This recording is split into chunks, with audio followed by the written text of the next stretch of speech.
Elon Musk yesterday launched a frontal attack against Twitter. But is he wise to do it this way? Good morning, ladies and gentlemen. This is another declaration of truth from your host, Terry A. Hurlbut. In this video, we're going to review the current state of the war between Elon Musk and Twitter, how some serious defenders of Twitter are already stepping up against Musk, and bear with me because I'm going to show that maybe Elon has it all wrong, and he should throw in with an established parallel society platform and go head-to-head with Twitter in the marketplace of virtual public squares. First, I want to shout out to the sponsor of this channel, which is Conservative News and Views, link in the description. Be sure to check out the awesome CNAV Store. Scroll down to the bottom for that link. Lots of good merchandise there. And coming soon, a bookshelf, where you can buy books that explore conservative philosophy in depth, including a novel by yours truly, in which I explore how the deep state, with extraterrestrial intervention, might establish its empire in 13 years, then pick the story up 382 years later, when a cyborg with a conscience, and who just doesn't like the idea of people using him, leads a rebellion against it. Look for Matthew's Run in ebook or paperback. All right, ladies and gentlemen, grab your popcorn and let's look at the current state of the Elon Musk and Twitter war. Elon Musk declared war on Twitter last year after they disallowed Donald J. Trump's account. This year, he quietly bought shares of Twitter. The ticker symbol is TWTR on the New York Stock Exchange, until he owned 9.2% of the company. Twitter management then offered him a board seat on condition that he limit his stake to 14.9%. Last weekend, Musk refused the offer and the seat. Earlier in the week, he filed another Form 8K with the Securities and Exchange Commission to become an active investor in Twitter. Today, he left no further doubt of his intentions. Indeed, he left a link to its latest SEC filing detailing his tender offer to buy every outstanding share of Twitter at $54.20 US per share. In point of fact, he wants to take the company private, presumably as a subchapter S corporation. The new Twitter, under him, would have as many other shareholders as the law allows. Not very many. As I recall, that would be 75. Twitter closed at $45.08 per share yesterday. To make a further point, Elon Musk tweeted Goldman Sachs' recommendation, which is to sell Twitter. Twitter staff and many Twitter users are aghast at the thought. I won't waste your time or mine with details of their criticisms. Instead, I'll give you this one tweet that is so typical. I quote, "He's not going to encourage free speech. He's just going to allow people to say whatever they want, which is not at all the same thing." Unquote. Excuse me? Letting people say what they want is not the same as free speech? As I said, Twitter has some big league defenders who do more than talk.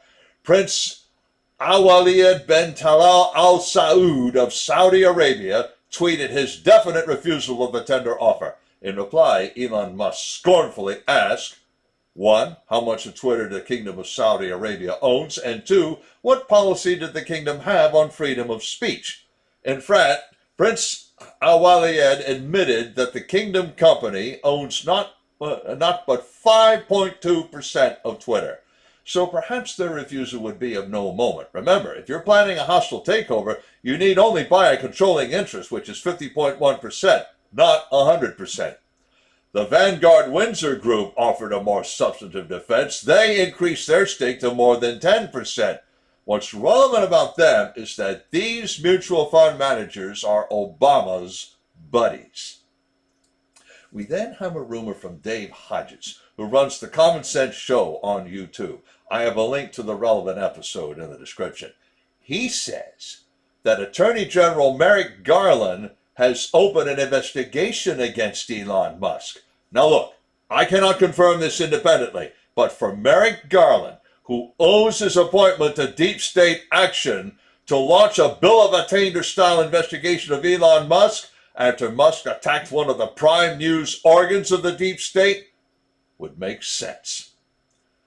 Many conservatives, like Brigitte Gabriel, naturally are cheering on Elon Musk, but not all. J.D. Rucker remains skeptical of his motives. He also points out that even a friendly Twitter would come under attack from other parts of the big tech front, like Google Play Store and Apple App Store.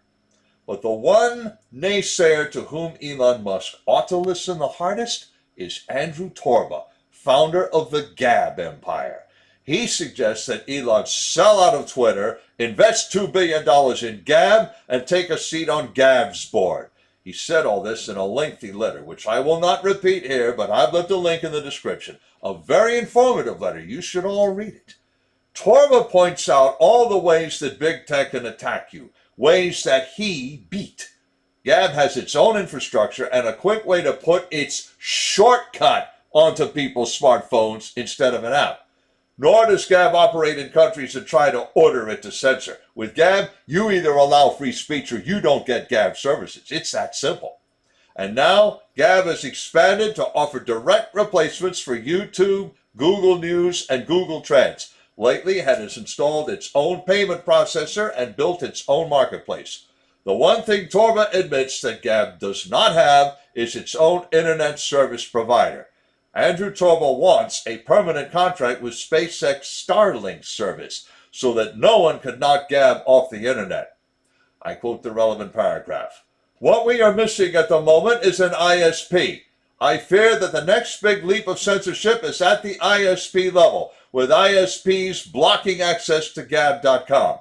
You solve that problem with Starlink. Together, we can build infrastructure for a free speech internet. Unquote, Andrew Torba. Now, that's worth considering. Elon Musk would, in fact, do well to consider that if he buys Twitter, he then owns a platform with a third-party infrastructure. That, as Gab and I both know, is never safe. On the other hand, if ISPs do start blocking Gab and Starlink doesn't, that gives people a reason to buy Starlink they didn't have before. So the combination of Gab with its own server farm and Elon Musk's space-borne ISP would be invincible. Links in the description to the article, to Andrew Torba's letter to Elon Musk, to Dave Hodges' video alleging an investigation by the Attorney General Garland, and to Conservative News and Views. I have another link to the awesome online store, as I mentioned. And if you like what you've heard, you can like this video and subscribe to this channel. This is Terry A. Hurlbut delivering another declaration of truth and reminding you to let the truth set you free. Happy Good Friday, if it is happy. We all know it's solemn.